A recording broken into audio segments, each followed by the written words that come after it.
But if you go to see, the best things in life come in the smallest packages. So basically, homeopathy induces DNA repair mechanism. Today we call it the DNA repair mechanism. As long as that is working, you keep living. You are born to serve a higher purpose of existence. Hence we call that as a trinity of life.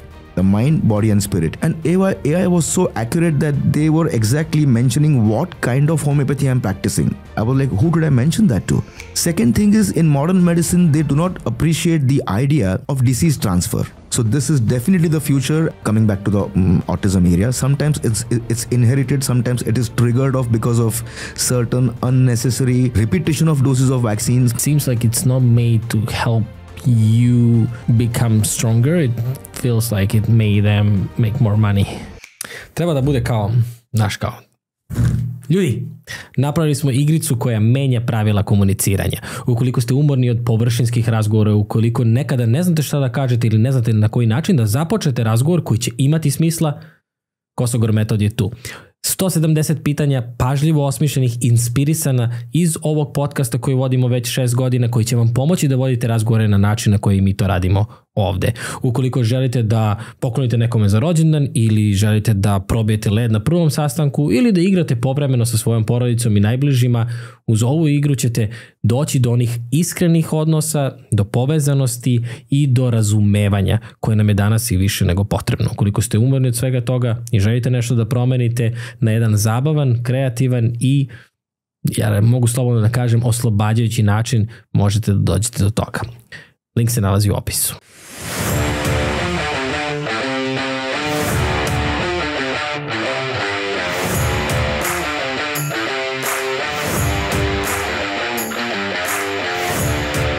Ivan Kosogor podcast. Doc, welcome back. Good to see you. Thank you very much, Ivan. Yeah, how are you? I'm all right. And how have you been?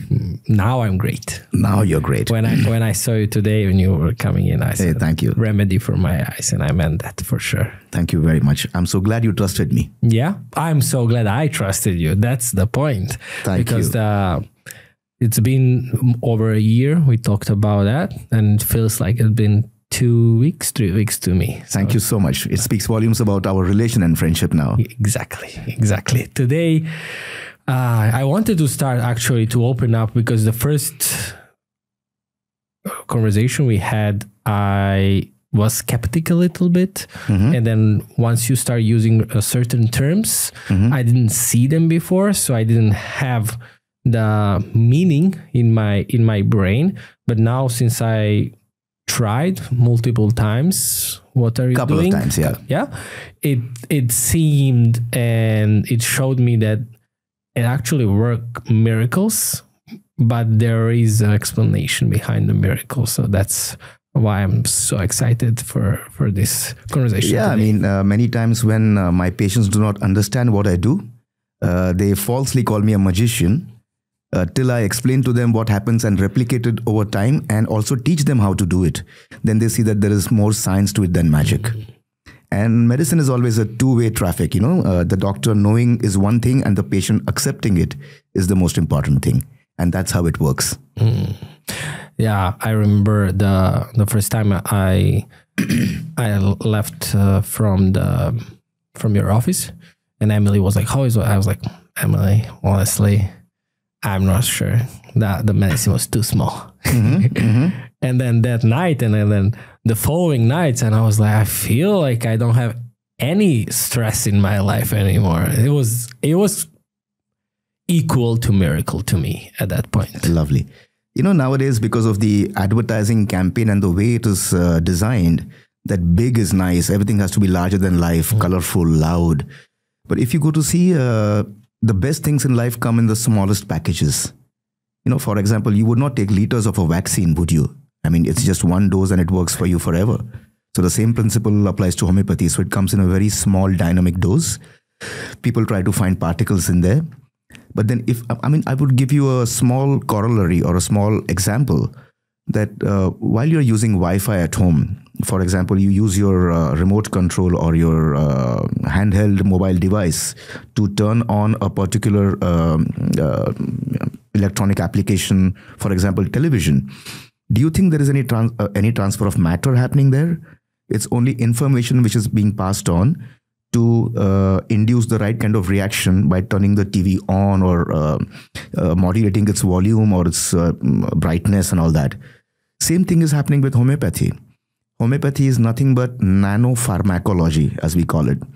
We are giving you bits of or packets of information that will resonate with your genetic mechanism to have the ideal reaction. Like in your case, I mean, you thought that it was too small and all that, but basically I was feeding the right information at your genomic level and your body responded in a curative way. So obviously your case was something really simple and, so we are handling much more complex pathologies with this kind of technology. I call it nanopharmacology. Interesting. Let's go a couple steps back for people who are unfamiliar with what is homeopathy. What will be the best explanation? All right. So it'll be interesting to just dabble with history a bit. I mean, one of the kingdoms that, let's say, regrettably ruled all over the world is the English Empire, you see. So in the 15th or let's say 16th century, so this was in the year 1550 or so, King Henry VIII was ruling England, and he was fond of women and, he wanted to have multiple wives and such. He was a very colorful character for reasons known best to him. So while he was in marriage, he wanted to marry his wife's assistant, as crazy as that, being the King of England. And obviously the church was completely against it, that while you're in marriage, you cannot have one more marriage. And he was like refuting the orders of the church. And that's where he left the church and formed his own religion, which we call as the English way of their own religion. And after refuting the church, he wanted to go back to science and technology, because these two things were not working together at that point of time. I'm talking about the year 1550 or so. So he gave a lot of encouragement to science and technology. That was the advent of the new world. I mean, before that, people believed Earth was flat. And the church also believed, and everybody believed that the Earth was flat. Obviously, Vasco da Gama and Columbus were before King Henry, but then he was the major pivotal point. After which the Industrial Revolution started in England, during which the steam engines were introduced. There were a lot of new inventions in the oil industry, in the area of physics, in the area of mathematics, chemistry, and biology. So that was the time, because he wanted to refute the church, he was encouraging science. So out of the bad thing of his love for different women came out a very wonderful thing for mankind, in the sense of the progress of science happened during that time. After which Darwin's theory, Charles Darwin's theory of evolution came in. And after which Walter Fleming's research with the chromosomes came in. And that completely changed the look of science, what we see today. And then came the advent of vaccines and the advent of penicillin as an antibiotic and all that. So after which one of his descendants happened to be Queen Victoria, a couple of generations after. Because she was Germanic in origin. Back in the day, there was no Germany. There were areas like Bavaria, like Saxony and all that. So she belonged to that particular race or that particular family. And she was the one wholeheartedly accepting homeopathy, because homeopathy was introduced to the world in the year 1796. Although Dr. Hahnemann, the scientist who, let's say, discovered homeopathy, was born in 1755. He declared to the world his great discovery in 1796. And that was the time when Queen Victoria was ruling in England. She was the wife of King Albert. And she brought homeopathy to England. And ever since, the royal family has been a big fan of homeopathy. So that is how it was introduced into UK or England back in the day. And that was the very time when they were ruling India as a colony. It is also known today that the royal family... Oh, yeah. I mean, King Charles today is a big advocate of homeopathy. I mean, obviously, because of them is why homeopathy came to India, because we were one of their colonial... Pre nego što nastavimo razgovor, želim da vam skrenem pažnju na nešto što meni pomaže da održavam fokus u toku dana, ali i dublji san noću, a u pitanju je jedna biljka, jedan suplement, ashwagandha koji proizvodi kruks. Ashwagandha je adaptogena biljka koja se u tradicionalnoj medicini koristi više od 3000 godina, a poznata je po tome što pomaže u smanjenju stresa, poboljšanju kvaliteta sna i jačanju mentalne otpornosti, što nam je svima potrebno. Savremene studije pokazuju da redovno korišćenje ashwagandhe pomaže u smanjenju kortizola, odnosno našeg hormona stresa i poboljšanju fokusa i smirenosti u toku dana. Ashwagandha je postala nezaobilazni deo moje večernje rutine, pogotovo kada su mi dani zahtevali visoku koncentraciju i puno napora i moram da se dobro odmorim i dobro naspavam toku noći. Ukoliko želite da saznate više o ashwagandhi, o drugim kruksovim suplementima, kao što je u pitanju kolagen koji moja supruga koristi već godinama, kliknite na link u opisu.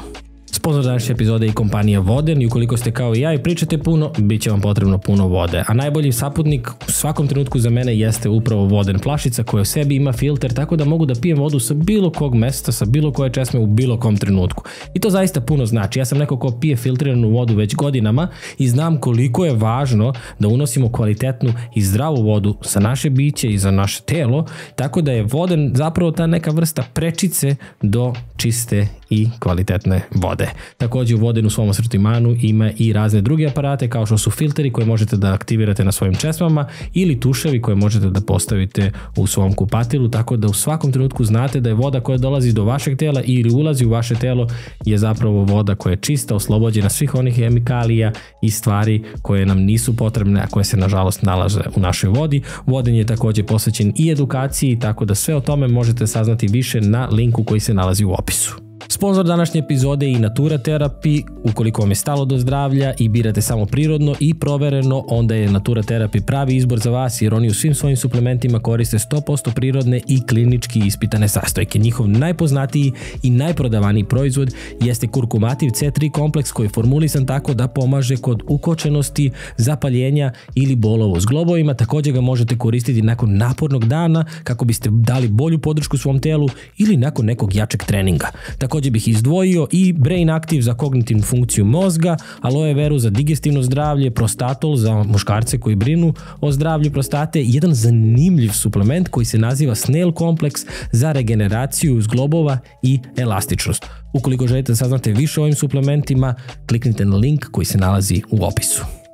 Sponzor današnje epizode je i aplikacija Storija koja predstavlja inovativno rješenje za slušanje audio knjiga. Ukoliko ste kao i ja i želite da iskoristite maksimalno svaki trenutak u svom danu, bez obzira da li ste se zaglavili u gužvi u saobraćaju, čekate u redu ili vozite biciklu, uz Storija aplikaciju možete da pretvorite svaki trenutak u priliku za učenje. Ekipa iz Storija aplikacije stalno dodaje nove naslove, možete slušati knjige iz oblasti kao što su filozofija, lični razvoj, biznis, psihologija, pa i naučna fantastika. Želim da vam preporučim knjigu doktora Milana Milića koji je bio naš gost u podcastu, a koja se zove 2+2 jednako je 4, psihološki vodič za život. Ukoliko želite da saznate više o ovoj aplikaciji, link se nalazi u opisu. But they were our colonial masters. I mean, now it's a different area. Now India is a superpower, as you know. But that is how homeopathy was introduced. It was a very specifically special concept because here matter did not matter. You know, material substances did not matter. A small dose or an information like I just gave you an example of Wi-Fi, how that can stimulate your body in a curative way. That is the main essence of homeopathy. So in homeopathy, the main principle is that likes cure likes. So the problem that you have, a similar problem in a very small dose is given to you to annihilate it. And then the reaction to those things. So we create a resonance with a higher potency of the drug in a very small dose with the problem you have. For example, somebody has insomnia. We would give him a remedy or we would give him a drug which looks like, you know, a small tiny pill coming from one of these vials. There would be 500 remedies in the small vial. They're so small, globules.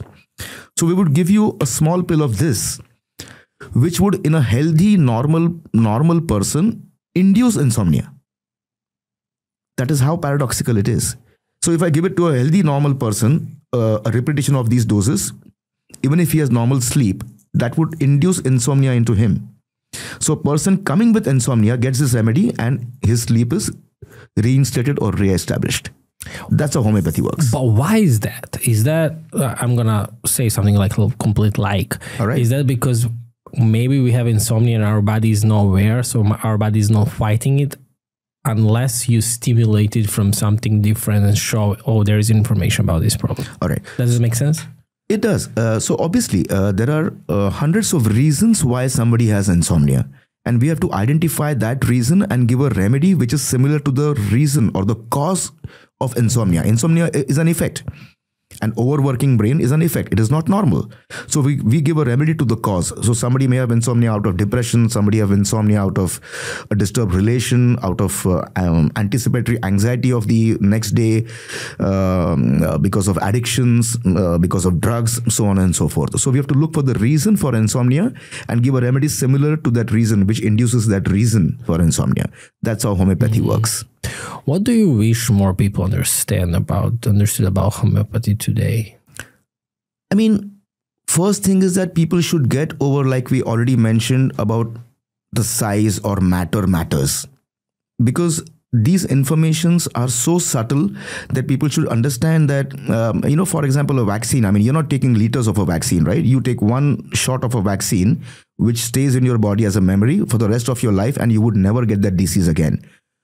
Homeopathy exactly works in the same principle like vaccination, but this time the vaccination or the remedy is not aimed at a particular disease, but it is aimed at the entire constitution, to enhance the constitution, to keep self-repairing itself. So basically homeopathy induces DNA repair mechanism, what was also called as the healing mechanism in the body. So this people should understand that not everything works as an antagonist. For example, if you have constipation, in conventional medicine, they would give you a purgative, which means they would induce a diarrhea into you. So this is working against the language of the body, because they are not forcing a symptom. They are forcing a chemical into you to give you antagonist. In homeopathy, if you have a symptom like constipation, or if you're constipated, a homeopath would give you a remedy which induces constipation in a normal person. So the two energies resonate, and the effect is that normal stool is reinstated and not a diarrhea. So that is the major difference between the two. And this people should understand.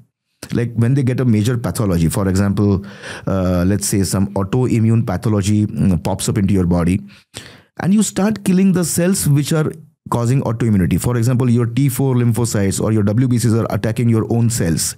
In the conventional system of medicine, they would give you a cytostatic to kill those cells. Or they would give you some kind of steroid so that the symptoms of autoimmunity are not obvious or are not enhanced. In homeopathy, I would give you a remedy that causes autoimmunity in a normal person. For example, we will give information to the T4 cells on which is a normal cell and which is not a normal cell. Because in autoimmunity, the problem is with the information. The cells do not recognize which is a normal cell and which is a disease cell. So the natural killer cells, or the ones which are supposed to take care of the abnormal cells, they start attacking normal cells. So this is how it differs in both the systems, in homeopathy and in conventional system. In conventional system, they would give you that steroid or the cytostatic for life till you get a remission. I mean, eventually you'll get a remission after 7 years, 8 years, 10 years, we don't know when. Till then, they'll bombard you or hammer you with drugs. In homeopathy, we just give that simple information, which is so cost effective. I mean, one of these pills, from this remedy will cost you what, €2? Okay, the doctor would charge you consulting fee, and that is a different thing. But this costs €2, as against when you bombard or hammer yourself with those cytostatics and steroids and non-steroidal anti-inflammatory drugs, they will cost you thousands. So obviously, for the money-making industry, it's very simple to make a decision because it's a different perspective. As against in homeopathy, it's very cost-effective and cheap. Inexpensive, I would say, not cheap, inexpensive. Yeah, that's very interesting.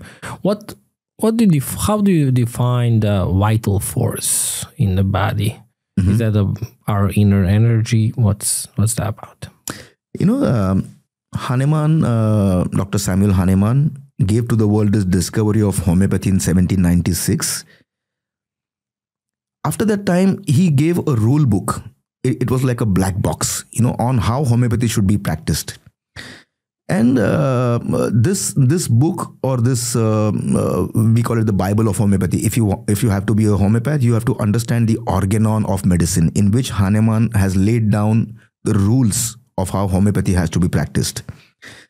And during his time, there was this style of writing a book in paragraphs. So these were like small verses or paragraphs. They called them aphorisms. So Hahnemann has given more than 250 aphorisms on how homeopathy is to be practiced. In 1796, before the advent of all the modern tools of electron microscopes and such, even a normal stethoscope was not available at his disposal. Hahnemann was a visionary, he was a philosopher, he was a scientist. He was a born genius. In aphorism number 9, he clearly mentions, okay, so I will tell you in a simpler way that we are all made up of atoms and molecules. So what divides between a biologically living creature and a biologically dead creature, right? In the dead creature, there are still those atoms and molecules, still the laws of physics and chemistry and biology apply to him. But in a dead man, there is something missing. So that something missing is what is called as the vital force. Because that time he did not have the right nomenclature or right word to call it. Today we call it the DNA repair mechanism. As long as that is working, you keep living. Today we understand your proteomics, today we understand your genomics and all. But till there is a force that rules the entire body, that is not going to work as a complete picture where you're living. And Hahnemann goes a little further. He also says that this unbounded or autocratic force that rules your body, make sure that all your organisms are in a beautiful harmony or are working as an orchestra so that you can fulfill your higher purpose of existence. So it's not that you're just born on this world as an insect or, something that is unnecessary. You're born to serve a higher purpose of existence. So that is what he called as vital force back then. And today we call it as your DNA repair mechanism. Were the remedies, to your knowledge, bigger in the past and they become smaller physically? Yeah, so basically this remedy, again, we go back to the size matters or not. These remedies could come in whatever size. We are not calculating the grams in the remedy or micrograms in the remedy. The remedy could be whatever size which is, let's say, convenient for you to administer. So the remedy could be a 1 gram pillule or a 1.5 gram or a 2 gram. But that stimulus which goes into your body is important. So it doesn't matter, let's say if you're taking a vaccine, doesn't matter how big the size of the vial is, as long as that one stimulus your body takes as a memory. It could be a 1 milliliter or half a milliliter will have the same effect on you. That's exactly what is applicable to homeopathy also. So I could give you the same remedy in a bigger pill and will work the same as long as it's one single stimulus. Or it could be half of the size of this and work the same. Does it work also with the mind, with our brain, or how it's the connection made?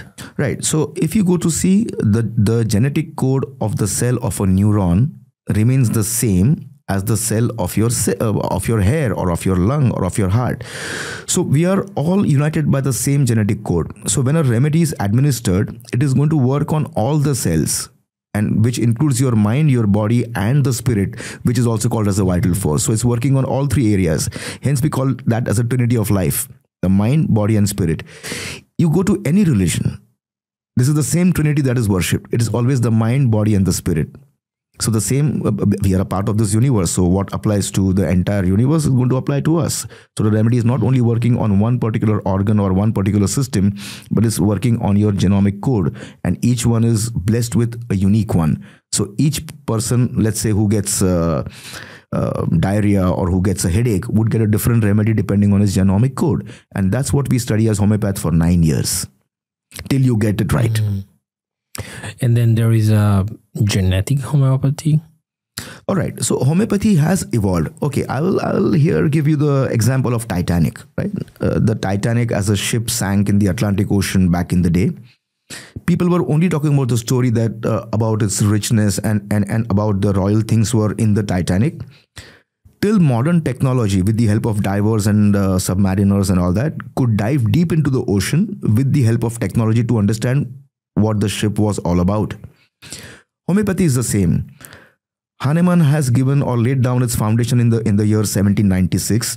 With the advent of technology of proteomics, of genomics, and today nanoparticles and nanotechnology, nanodots, we are understanding homeopathy better.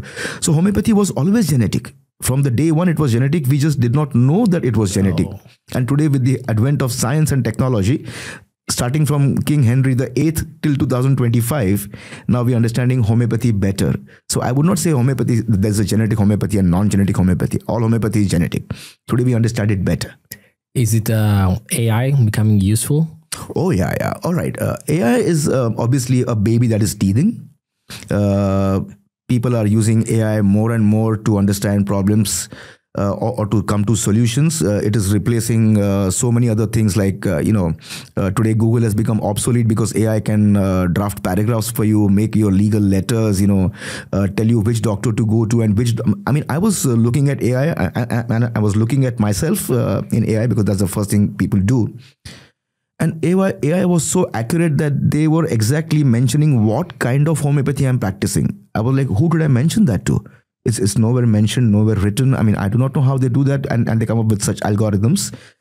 They were clearly mentioning that I was practicing homeopathy in a particular way, which Cyprus Boger was practicing, because I love the theory of grand generalization, which means what is true to a part is true to the body and the other way around. And AI was giving me these answers. So I was like quite intrigued with it. Although as a doctor, AI is never going to replace a doctor because AI does not have 5 senses. So again, giving you an example, if I see a patient, my 5 senses come into play.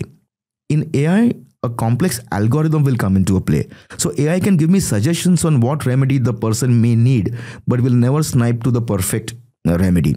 So I would say the future lies in a doctor understanding AI. You would want to go to a doctor, but who is empowered by AI than just having a doctor, because the AI has a brain of billion doctors, but not the judgment.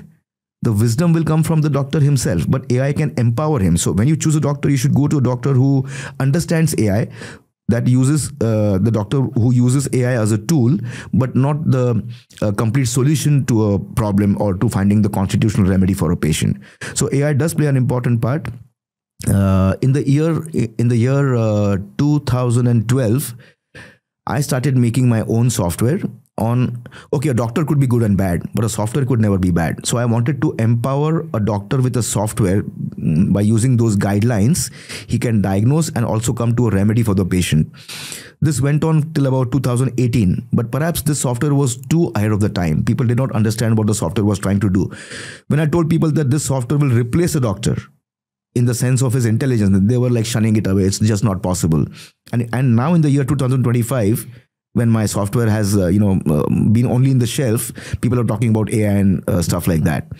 So perhaps with the right kind of partnership, my software will see the light of day again. We are looking forward to it. And emotionally named it E-Heilung. So E is electronic and Heilung means healing in German. So let's see if my software sees the day of light one day. Yeah, you never know. It waits for the time. But tell me, what conditions responds the best in the homeopathic treatments? Well, to put it broadly, any non-surgical chronic condition would respond best to homeopathic treatment. But then over the years, I have let's say sniped my working to certain pathologies because I'm more comfortable with them. Let's say I know a little more about them than what is available in the textbooks. I call them the 4 A's.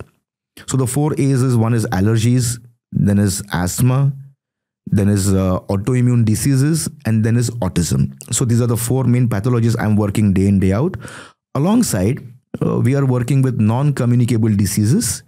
So which means problems like, psoriasis, like vitiligo, like hypertensions, diabetes mellitus type 2, chronic heart diseases and such, renal failures. We are working in these areas.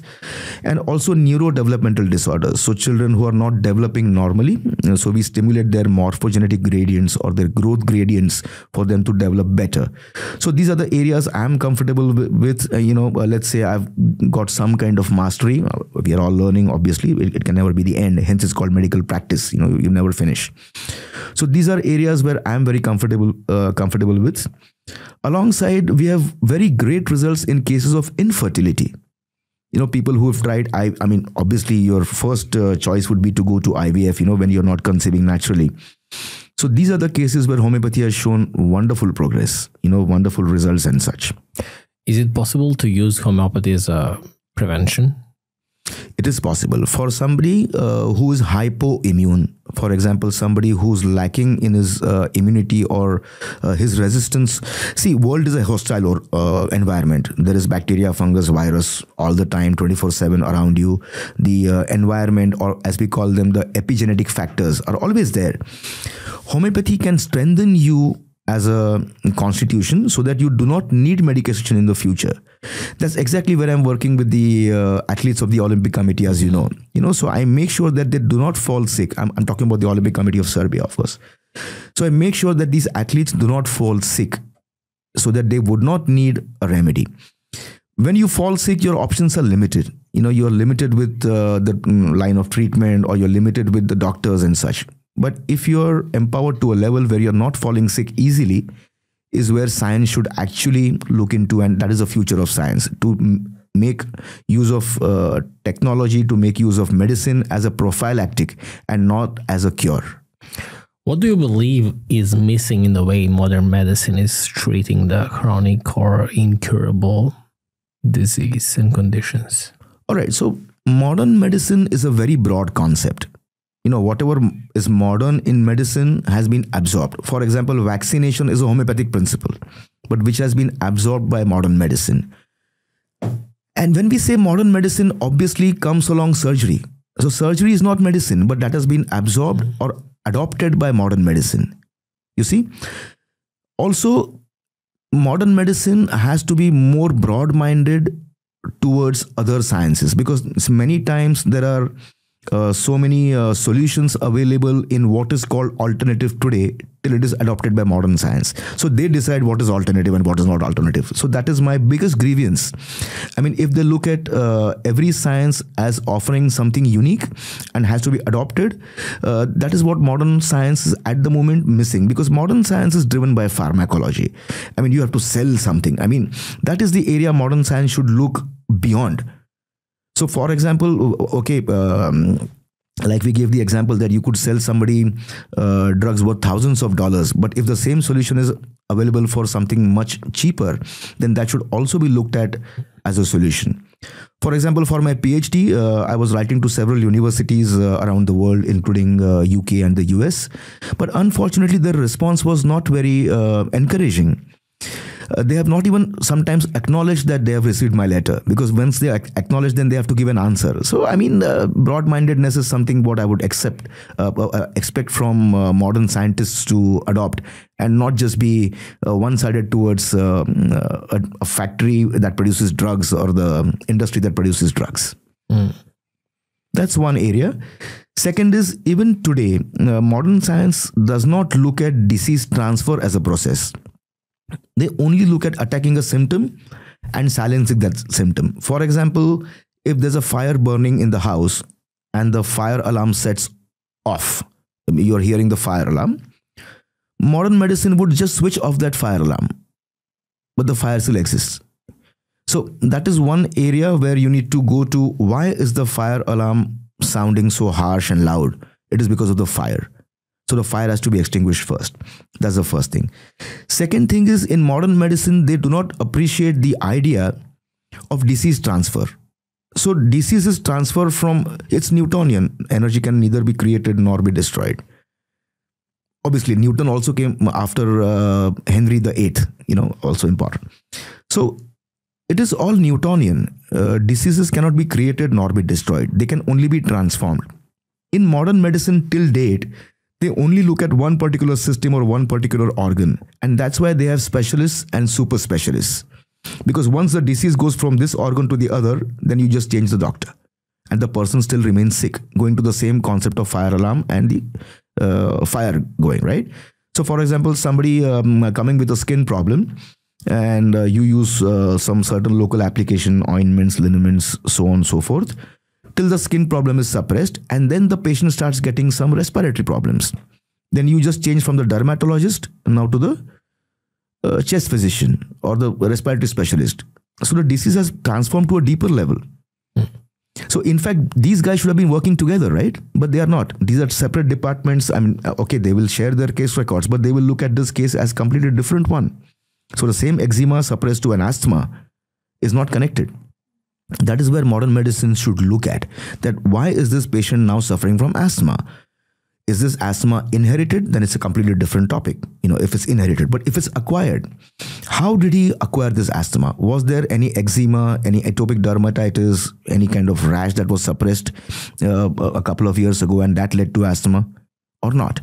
So this is a big void in modern medicine, and they should, it's high time that they should look into this. Can stress also be a cause for some bigger and more serious conditions? Certainly. Stress can definitely be a cause. Now, I'll give you a scientific explanation to this. When are you stressed? When you cannot achieve something in a given timeline is what is called as stress. When you want to achieve a particular goal and that cannot be reached in a particular time frame, that is when you call stress. I mean, you cannot prepare for an exam for 10 years, right? If you have an exam coming next month, then you're preparing in a limited time to achieve that goal.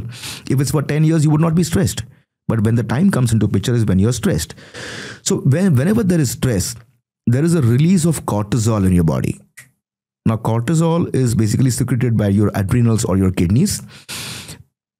That give rise to, suppression of symptoms and can give rise to several other imbalances.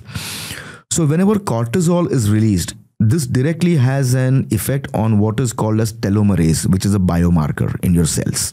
How do you say the word? Telomerase. All right. So telomerase basically has an effect on what is called as telomeres. Now, what are telomeres? Telomeres are the caps of your chromosomes. So whenever the telomeres exist, they do not let the chromosomes to destroy themselves. Once the chromosomes are destroyed, your life longevity or your lifespan becomes shorter. And when the telomeres are not destroyed, your lifespan is longer.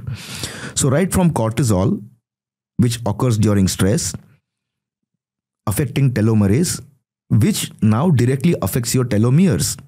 So how stress can lead to lengthening or shortening of somebody's lifespan is what the latest research is going through. There are great universities doing a lot of work in these areas. So treatment outcomes, coming to the point, how stress can affect somebody's life and bring about disease. Treatment outcomes. For example, somebody goes into stress and develops a particular disease. Now this disease will be whichever is the path of least resistance in your body. Whatever you've inherited. For example, somebody's lungs could be born weak. Somebody's liver could be born weak. Somebody's neural tissue could be born weak. So the first symptoms you will see are in these particular areas. So after stress, obviously you have a tendency to show weakness or to show symptoms in that particular organ. Now, what is the treatment given? For example, if somebody gets stress and he's showing, let's say, some kind of asthma or some kind of respiratory distress or choking sensation, difficulty in breathing, so on and so forth, you're immediately given a steroid or you're given a bronchodilatator, right? So how is that going to affect your telomerase? Have we done any research that curing a symptom, or let's say taking care of a symptom or suppressing a symptom of asthma, how is that directly affecting your lifespan? You may not get the symptom of asthma. You will feel relieved that you're breathing better, but on the contrary, that is shortening your life. So this research needs to be done. So how stress affects what is the final goal? The final goal is to live a healthy, quality and long life is the goal. Modern medicine is only looking at suppressing certain symptoms at the cost of many times shortening your lifespan. And what's your opinion about tiredness? And so many people these days are saying that even sleep is not good, and then they wake up and they're grumpy and tired and slow. It's very hard to get your energy, no matter how much coffee you drink a day. Especially in America, like we talked about it, liters and liters of coffees. Yes, this is nowadays become a global phenomenon because people are overworking themselves. I would call that some kind of modern day slavery. Even in today's days, your bosses expect you to work out of your skin and all that. Could be a major reason for tiredness. Now, going into the scientificity of tiredness, what actually happens? In the body, we have this physiological or normal cycle called as the Krebs cycle. So the Krebs cycle is responsible for you to produce ATP, which means adenosine triphosphatase.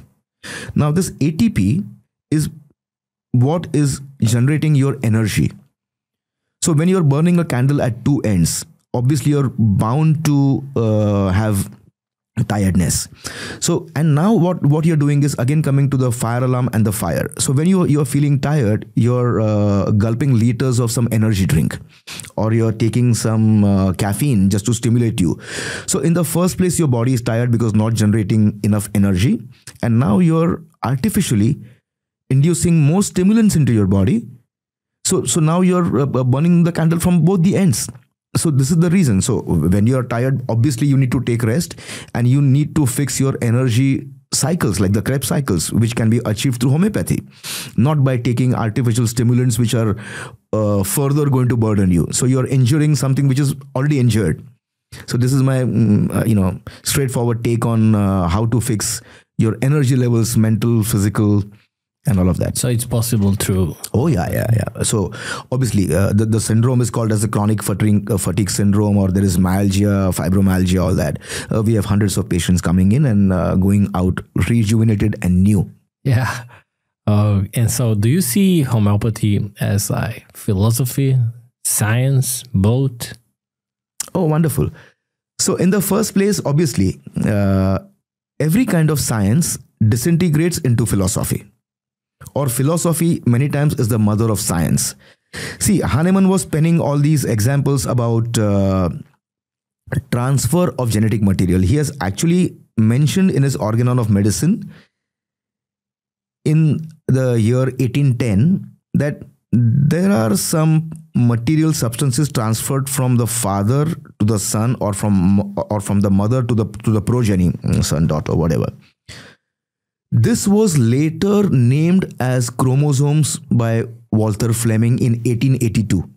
So Hahnemann was mentioning this as a philosophical truth, which was later discovered because, like we said, Hahnemann did not have the luxury of advanced technology. So coming to your question, which was, is homeopathy a philosophy or a science? Okay, homeopathy is definitely a science only, which came from philosophy. People believed Earth was flat. Till there was a philosophy that, it cannot be flat because of certain reasons and, this and that. And then it was proven to be a science. Today, homeopathy is no longer a philosophy. It is a proper science which needs art. So I would say homeopathy is art and science, and not philosophy and science. Though the days of philosophy are long gone, and now it's all about science and art and technology in the future. When you say technology in the future, what do you mean by that? Like we mentioned, now artificial intelligence and tools are available for doctors at their disposal. So I think they should take the biggest advantage of such tools, which are giving you uncanny answers that you can never think of. Integrate that with homeopathy, like I mentioned about my software, which was already looking at this in the year 2012 to make these neural connections with the software so that the doctor is empowered not to make a mistake, because software knows too much. The brain can only accommodate a limited capacity of information. A software is like a billion brains in one doctor. Now, when you were talking about this, it came to my mind in America, in one store, we found, what was the store? Walmart? No. There's no Walmart. Where we buy the Sprouts? Earth? No. Sprouts? Okay, Are you familiar with the Sprouts? No. It's like a chain market with high quality organic food. That's where we are buying most of the stuff we eat. And they had a place for homeopathy, and you can take the brochure, you can read your conditions and stuff, and they will tell you. And remember, I was texting you and you said, yeah, take not that. Anything but that. Yes, anything but that. Okay. So again, I'll give you a brief history. My question for you was like, do you think one day with the help of technology we will be able to have some kind of faster way to get to the right remedy? Sure. So again, we will go into a bit of history of America and homeopathy. Obviously, they have been world leaders, in everything that you can think of. So homeopathy was very popular in the United States till about 1950, where there were 22 universities or schools of homeopathy. After 1950, homeopathy went on a decline because they did not have consistent results coming from doctors in consistent pathologies. So they could not pass the test of science or the test of time because skilled doctors were limited. Now with the advent of technology and AI tools, what my software does, for example, if you go to a department store where there is a section of homeopathy and there are like 4,000 remedies available, you would not know which remedy to choose. But let's say if there is a machine or a screen installed there where you can put in your symptoms, the software will ask you clever questions. If you answer them correctly, they would tell you which remedy exactly to take. So this is definitely the future, and we will discuss the same thing in the year 2030, and you will say that we have discussed this already. Yep. This will happen. I can see that. As a true fan of remedies, I would like to see that, actually. Me too. And we are working towards it, just that we are still waiting for the right partners. Yeah. How has your understanding of healing and getting better and stronger and coming back to your natural vital force changed over the years, especially in the clinical? It certainly has changed. Hence, we call it medical practice because you're still practicing. I started practicing homeopathy in the year 2001 when I got my bachelor's degree. I was first grade in elementary school. All right.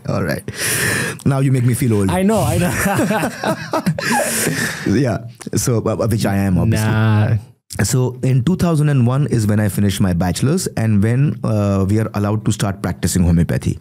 After which was 3 years of my master's. So during your master's, you're still practicing homeopathy because you have certain postings in the diverse departments of neurology, of, respiratory problems and hepatology and all that, immunology.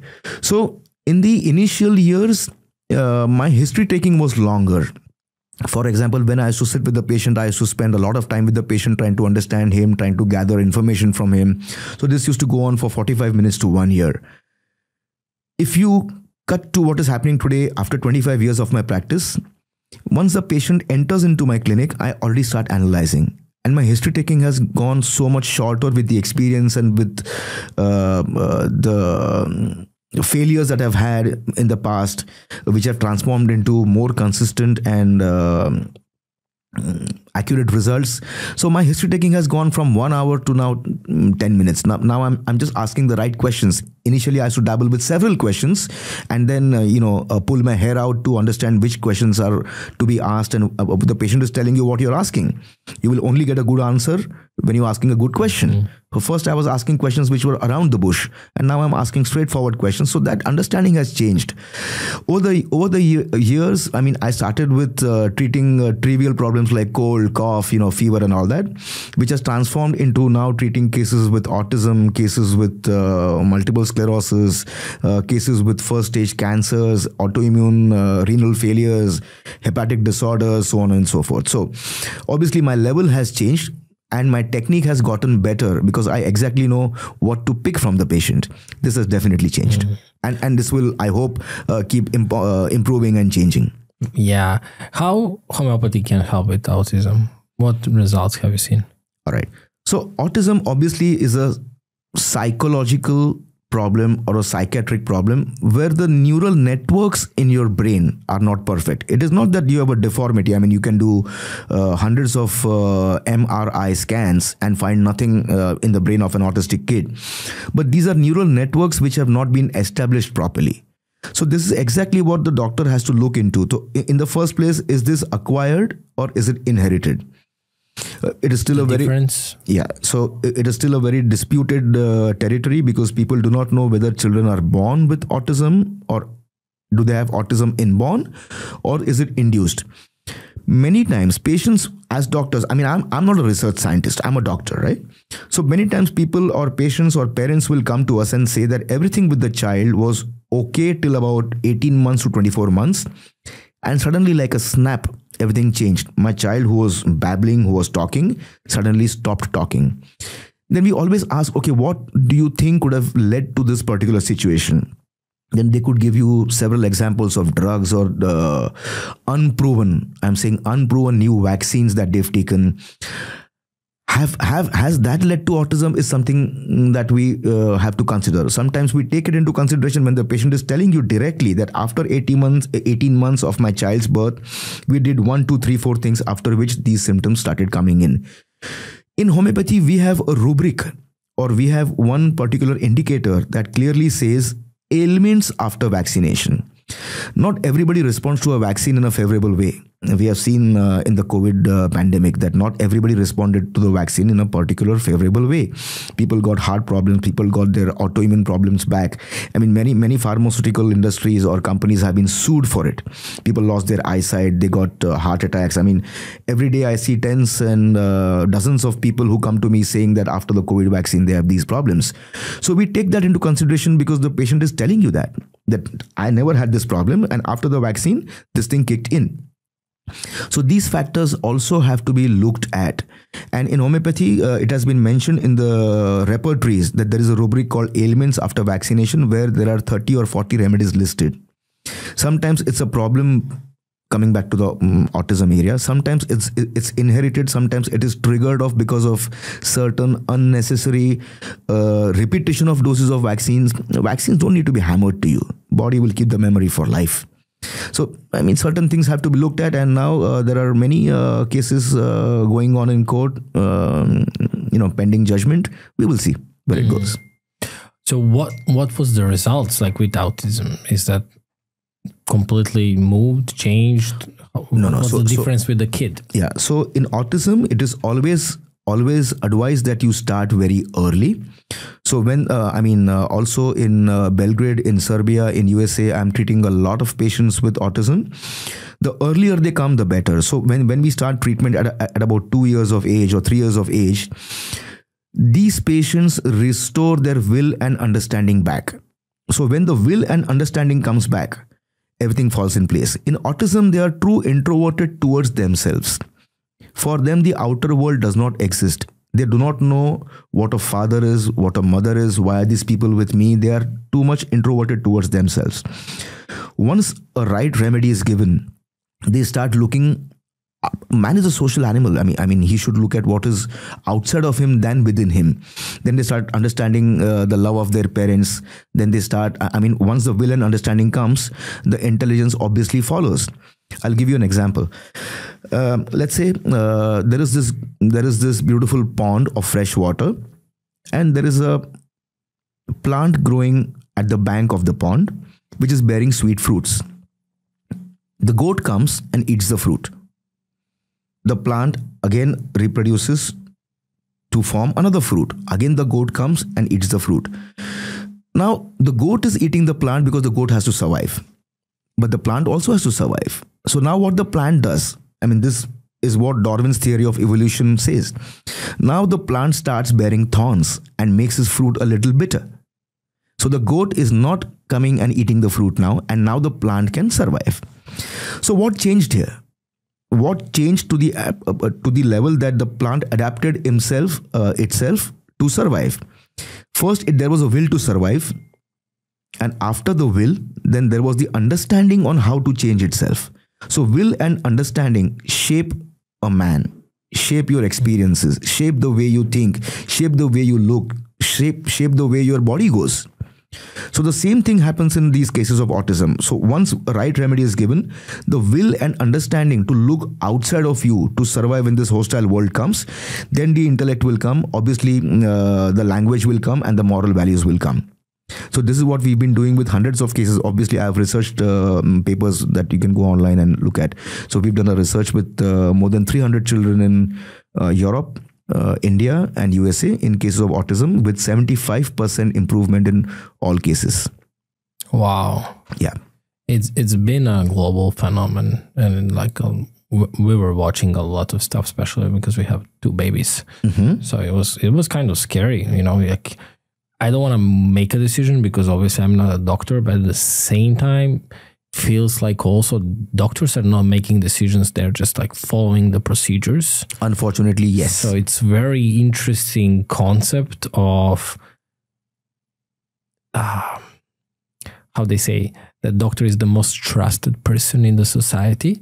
At the same time, it's very fragile what's happening behind the scene, what we don't see. And I genuinely believe that most of the doctors, if not all of them, started doing their careers as a call and for a good use. But I think we have to question everything happening behind. So it's kind of risky for parents, us definitely, to make any decision now, because especially with after the COVID and everything, it's just like we start questioning everything.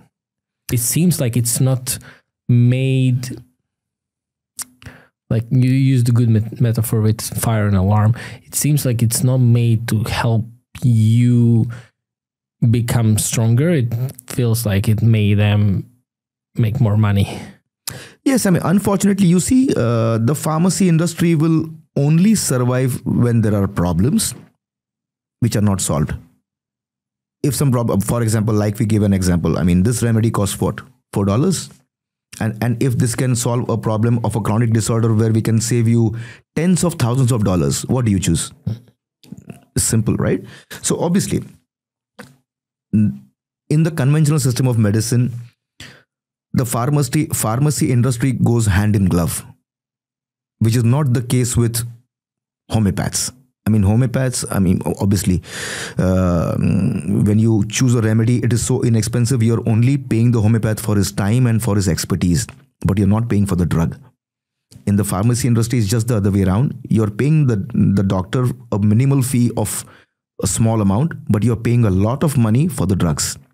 So that is a relation which should in fact be reversed or inversed for the betterment of mankind. I strongly feel that. Do you see somewhere in the future that traditional medicine or conventional medicine and homeopathy can work together? Do they have to communicate together? It seems like completely different approach. I would proudly say homeopathy is conventional medicine. What we consider allopathy for me is non-conventional. I would say this is conventional because this is the one curing. That is only controlling symptoms and giving you remedies or drugs for life. So what is conventional? Something that cures you or something that controls for the rest of your life? For me, homeopathy is conventional. Allopathy is not.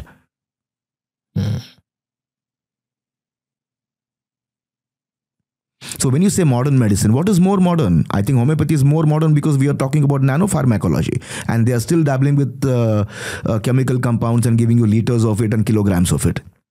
This is a sniper rifle against a machine gun. The days of the machine gun are gone. Now we're talking about drones. So do you think the problem is in education, and do you think also... The problem is with accepting the truth. Till the pharmacological lobby is prevalent and working in a particular way, difficult for science to advance. But it's not just a pharma there. It's like the food we eat, the air we breathe. Everything makes us the perfect case for the medicine. All right. I would not just say like, I mean, there is a pharma. Definitely, it's very. It's not conspiracy theory. It's like it's a fact. Yeah. But like you gotta see all the stuff, all the elements in this formula, and then we are the products at the end. Correct. So, like I'm saying, industrial revolution comes with its own benefits and its own drawbacks. For example, going back to the King Henry VIII, after which came Newton, he gave Newtonian laws, which were used to make a steam engine. All right, to make a steam engine, now you have to melt iron ore to make iron, which is going to cause pollution. So it comes with own benefits and drawbacks. I mean, industrial revolutions do come with environmental factors which are going to be hazardous.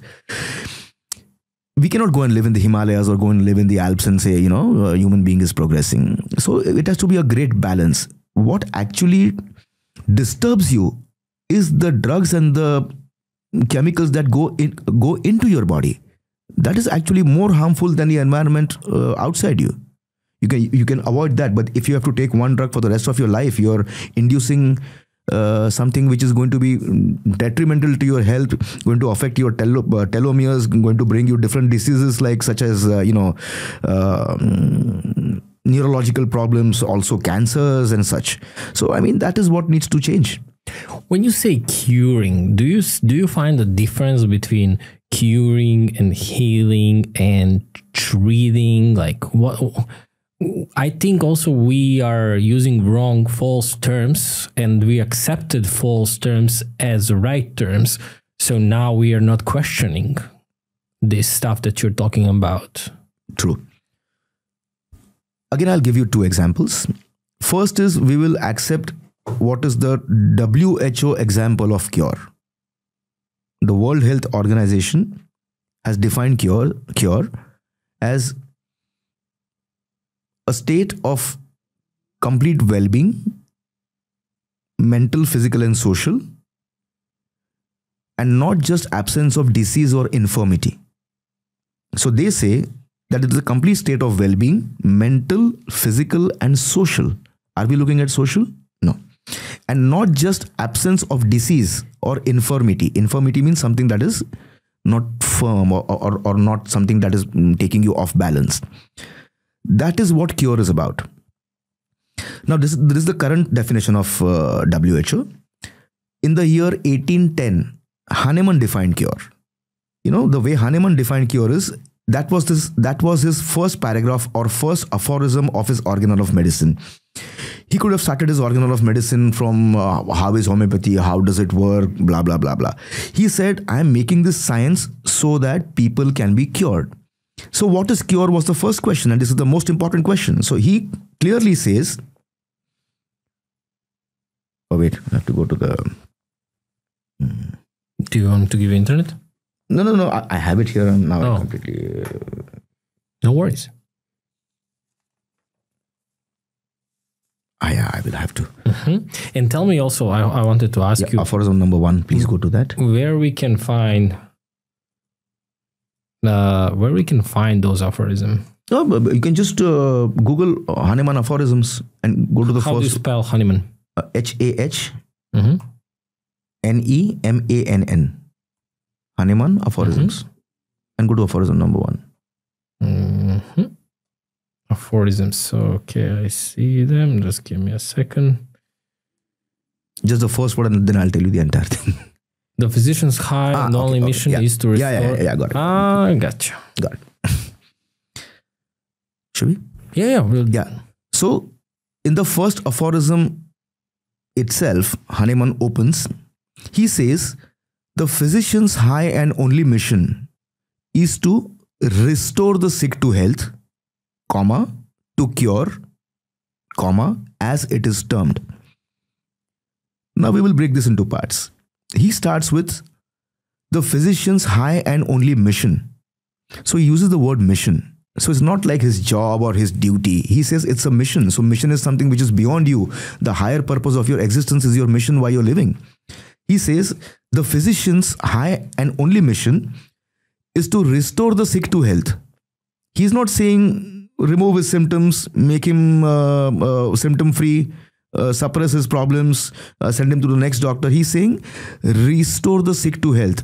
Means he's saying restore the sick man, not his symptoms, to health, to the way God made him. So the process of restoration is what the physician's high and only mission should be. Then he puts a comma, to cure. So this process, some people term as a cure. So this process is called as cure. So to restore the sick to health. Now, are we talking about restoration? I mean, to restore how you were born. For example, if some structure is dilapidated, some historic structure, you don't break it and make a new structure, right? You restore it to how it was. The process of restoration is what is called as cure. And this was given in 1810. And in 2025, WHO says the same thing. That the complete state of well-being, mental, physical, and social, and not just absence of disease and infirmity. And so WHO and Hahnemann were talking about the same thing. It's not about the disease. You restore him back to the complete state of mental, physical, and social well-being. That is how you were born. And what are doctors doing today? trying to treat every symptom without looking at mental, physical, social well-being, or without talking about restoration. That is my criticism. Yes, but do you think also that like doctors are doing that because there is no that many doctors and so many patients, and they don't have time to talk with them about like well-being, social life? You know, you don't even question those things when someone goes there because of high sugar in blood, but they're just treating them with the medicine because it become the industry like exactly because Ford's. Exactly, a very good question, because now they are not talking about restoration. They are not talking about bringing mental, physical, social well-being. They are just talking about, you come with sugar, take this metformin, take this insulin, your sugar is gone and you can live with your problems. Again, the fire alarm and the fire. So if a doctor is actually worried about why you have diabetes, or how is your type of, if he'll quickly ask you, you must be living a sedentary life, not doing exercise. Okay, go exercise, go do yoga, take this pill, see you, Khala Dovidzenia. That is what exactly should not happen. He should understand why this person has got this particular problem and try to find a remedy for this problem. I think we are that baby that's teething right now, not AI, as a society today, because I think we still didn't look up in the right places for many of the stuff. While we were talking about how the industrial revolution comes with benefits and downsides, I don't know. In my mind, I just had a question like, did we look it through in the right way? You know, but I like to talk about conspiracy and stuff. So it's very interesting to me, just because once you start questioning stuff that no one questions, then you can see that, oh my God, there is completely different side of life that you don't even think about. All right, Ivan. So I'm a doctor. I do not talk about conspiracy. I talk about facts. No, I'm not a doctor yet. So no. I'm generally saying. I'm not the one for conspiracy theories. I'm the one for facts, right? So homeopathy was available to mankind since 1796. Right? Hahnemann was practicing homeopathy. He was ever evolving, improving, so much so that he made 6 editions of his organon. This toolbook or this user manual or this black box we're talking about, he made 6 changes to that. He did not stick to the first one, that whatever I have given is correct. No, he made changes. He made improvements. It's like reiterations of the Bhagavad Gita or the Bible coming, depending on the situation today, which should happen. In fact, it is not. We are just orthodox and, stick to one particular idea. It should be ever evolving is the first thing. Is modern medicine doing that? Is my question. They come up with the same generation, with the same idea of giving antibiotic for infection with a higher generation of a drug. But the concept still remains that you still want to kill bacteria. The concept should be, how should you increase his immune system so that the antibiotic is not required? It's a fact, right? So from Germany, this science went to England, and from England, it went to several countries or communities where they were existing. Now, this was always available. Now, in fact, in the 1950s, this great industrialist or businessman Rockefeller was very interested in homeopathy as a science. He found great benefits and so on. He wanted to make homeopathy popular all around the US and America and hence the world. At that time, there were great schools in UK, there were great schools in Germany, there were great schools in America, 22 to be precise. But then he found out that if homeopathy as a science progresses, you cannot patent any drug in homeopathy. You cannot have a formulation for homeopathy which could be multiplied and millions and billions could be made. And then a great effort was made so that homeopathy remains in the shadow, but now what we call as the allopathic system becomes more prominent. Having said that, the top and elite people were still using homeopathy. And even till date, homeopathy has survived because of the elite, because of the royalty, and because of the intellectuals. They have made sure it did not go to the common man. I mean, this is not a conspiracy theory. I mean, even if you look at the internet today and you look at the top celebrities taking homeopathy, you'll be shocked. the top celebrities in Serbia, in USA, in UK, I mean, I've been fortunate enough to treat them, are on homeopathic treatment. I know several billionaires who own pharmacies and pharmaceutical companies, but they are my patients. I take care of their children. Then why is it not transcending to the common population? Because there is no money to be made. That is the problem. I mean, why would you want to sell a $4 drug to a person which will cure him of his problem and deprive yourself of $40,000 that he's ready to pay? It's not a conspiracy, it's a fact. No, I believe you. It does make sense to me. So if you had a chance to redesign the complete healthcare system, what will be the first thing you will do? First thing is that I would change the mindset of this medical system. That disease transfer exists. The patient's benefits have to be at the highest level. Making money from the patient should not be your most important criterion why you become a doctor. Why have you been given a title that will stay with you even after you die? You are called a noble professional. I mean, this is a noble profession.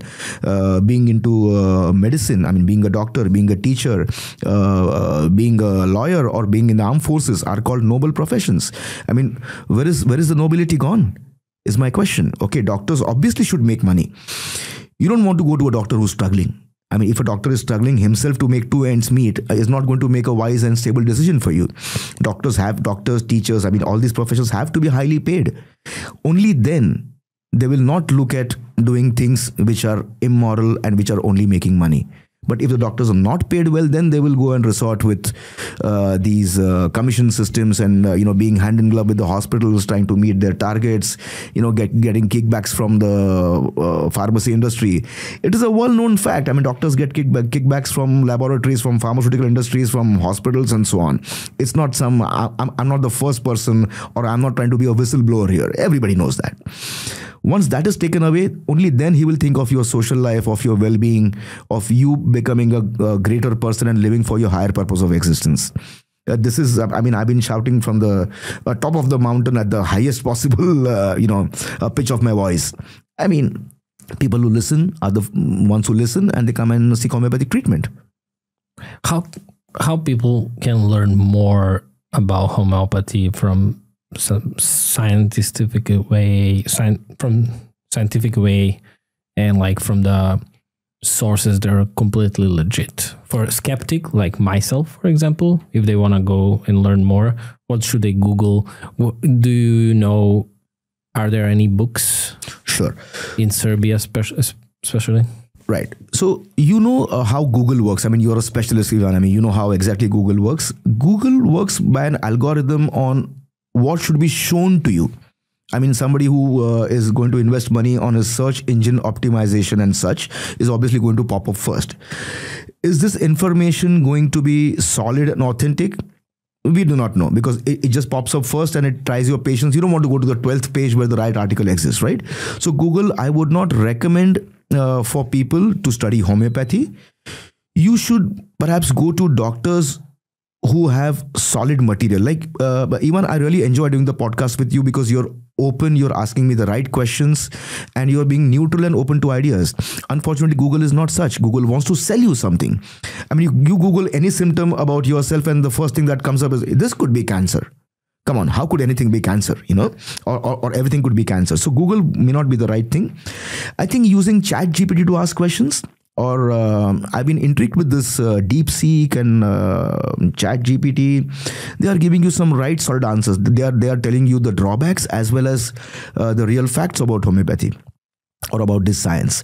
There have been, so many books. I mean, you can always follow me on Instagram because I'm giving very solid, authentic material. Shreepad Khedekar, on Instagram, on LinkedIn, on YouTube, all thanks to you. On Facebook, you will see my reels and videos. I'm trying to, awaken the people about what is right. Obviously, I'm not somebody who wants a controversy or who's doing a conspiracy theory. But if you want the right material about homeopathy, you can always go on social media, Google me, use ChatGPT, go on DeepSeek, ask questions. You'll get the right information. I've been fortunate enough to have my own school in Serbia. So we were training medical doctors to improve their scope in homeopathy. I've done many seminars and lectures where I'm, openly, honestly telling or narrating my research or showing my work to the people. these are things one should do. Where we can be introduced by Hahnemann? Do they have his books, or on the internet there is enough and more material about Samuel Hahnemann, and people should in fact definitely read, because he's been the pivotal point of medicine for me. I mean, more than anybody else, Hahnemann has been the game changer for this world. One day people will realize, and that day is not far. That's so funny. I would say that you are game changer at this time for the thing. No, definitely you introduced the new way to look at the medicine and the healthcare, but at the same time add myself as an element in a huge system that tries to like weakens me. So like it's very refreshing to hear some stuff, and even just changing perspective. You know how they say, like, when you notice the darkness, it becomes more light, because then you know where to turn your focus. So it is very interesting, this stuff, like very at the same time interesting and scary that we are so behind. Like it's crazy to me, but thanks to the conversations and education, like it will be, I'm sure, and I'm praying for that, it will be more common and more available to people. It's definitely something that I discovered. This is wow for me. And did I ask you everything for today? Is there anything that we should cover? Oh yeah. And thank you, Ivan, for being so open and honest with your questions. And I'm really grateful for the help that you are giving, the society or mankind in choosing the right direction, and then they can choose. We are showing them the way, and then they can choose. So really grateful for you to you for that. Yeah, thank you. Pleasure is mine. I have some gifts for you since you are our guest. All right. I have from our first sponsors, Collagen. Oh, all right. I'm experimenting right now with the collagen. I used to tell people that only my wife is using, but now I'm trying to. I remember first time I tried, I was like, oh, I didn't know it has the taste. And then also something that you will be familiar with, curcuma active. You told me that you call it of course. Now you're giving some Indian gifts. I know. I mean, wow. When we talked about it, you said like it will be the same. Using this for thousands of years. Well, it's not discovery for you. It just is. All right. So I'll give you a scientific explanation, because I'm a doctor. So that's all I can think. So, every problem starts with inflammation. Inflammation then becomes chronic.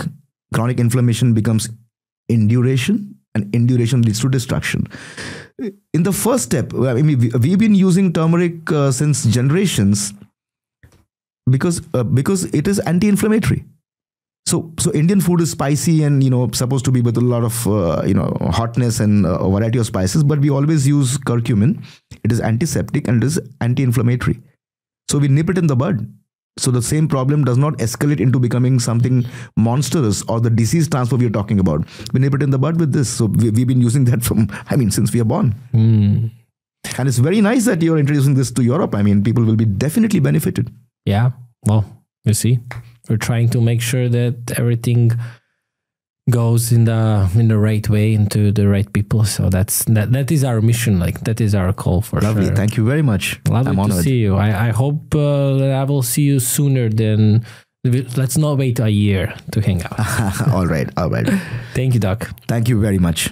And thank you everyone. Hvala ljudi što ste slušali i gledali ovaj podcast. Nadam se da vam je bilo interesantno i lako da slušate i pratite. Vidimo se u sljedećoj epizodi.